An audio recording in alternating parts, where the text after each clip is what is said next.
भोजपुरी साहित्य मंडल ने हिंदी दिवस पर किया सेमिनार और कवि सम्मेलन। देश की सबसे पुरानी संस्था भोजपुरी साहित्य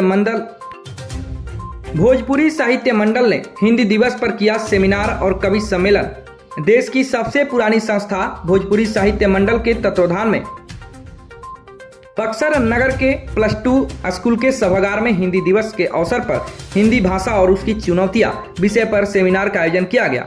इस मौके पर साहित्य, कला और पत्रकारिता से जुड़े बड़ी संख्या में प्रबुद्ध वर्ग के लोग उपस्थित रहे। कार्यक्रम की अध्यक्षता संस्था के अध्यक्ष प्रोफेसर डॉक्टर अरुण मोहन भारवी ने की, जबकि संचालन महासचिव डॉक्टर बैरागी प्रभास चतुर्वेदी और कवि शिव बहादुर प्रीतम ने संयुक्त रूप से किया। धन्यवाद ज्ञापन संस्था के संरक्षक एवं समाजसेवी गणेश उपाध्याय ने प्रस्तुत किया। इस अवसर पर संबोधित करते हुए डॉक्टर बैरागी ने कहा कि हिंदी हमारी राजभाषा होने के साथ साथ मातृभाषा भी है।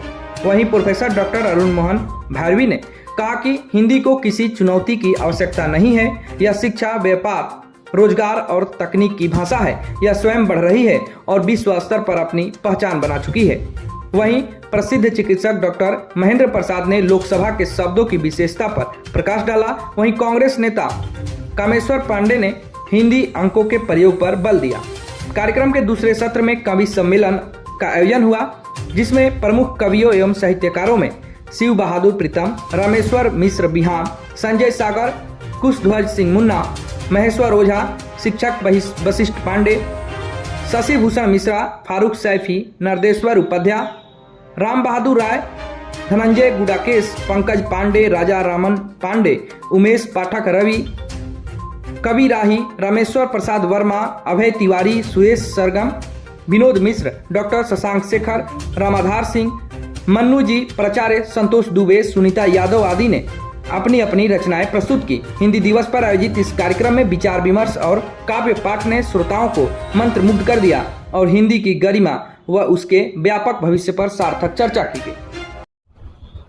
हिंदी दिवस मनाने का एक ही उद्देश्य है कि अधिक से अधिक हिंदी का विकास हो, संवर्धन हो और नई पीढ़ी भी इससे जुड़े, क्योंकि हिंदी का कोई विकल्प नहीं है।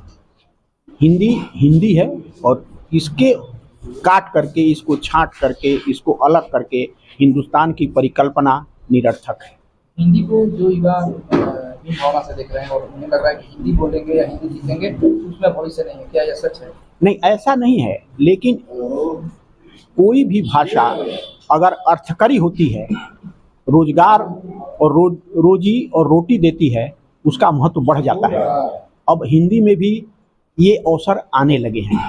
पहले लोग भागते थे आंग्ल भाषा की ओर, उसका कारण यही था कि उनको लगता था कि रोजी रोटी कमाने का अवसर अंग्रेजी भाषा से ही मिलेगा। लेकिन अब MBBS, इंजीनियरिंग इत्यादि की पुस्तकों का भी रूपांतरण हो रहा है और अब हिंदी में भी ये पाठ्यक्रम पढ़ाए जाने लगे हैं। इसलिए अब हिंदी का भविष्य बहुत उज्जवल है। आज का कार्यक्रम यहाँ पर हो रहा है जी, इस तरह का आज कार्यक्रम हो रहा है। हम लोग हिंदी के संवर्धन के लिए, विकास के लिए समर्पित हैं और ऐसे जो समर्पित सारे लोग, साहित्यकार, हिंदी प्रेमी लोग हैं, उनकी ओर से यह कार्यक्रम किया गया है ताकि इसको और हम हिंदी को और ऊंचाई तक ले जा सकें। आगे भी कार्यक्रम कराएंगे? जी जी जी, निश्चित रूप से हर साल कराते हैं। और यह भोजपुरी साहित्य मंडल देश की सबसे पुरानी भोजपुरी की रजिस्टर्ड संस्था है, जो पिछले 75 वर्षों से सक्रिय है और 75 वर्ष की आयु में भी आज इसकी कार्यक्षमता आप देख ही रहे हैं, अभी भी हम लोग सक्रिय हैं।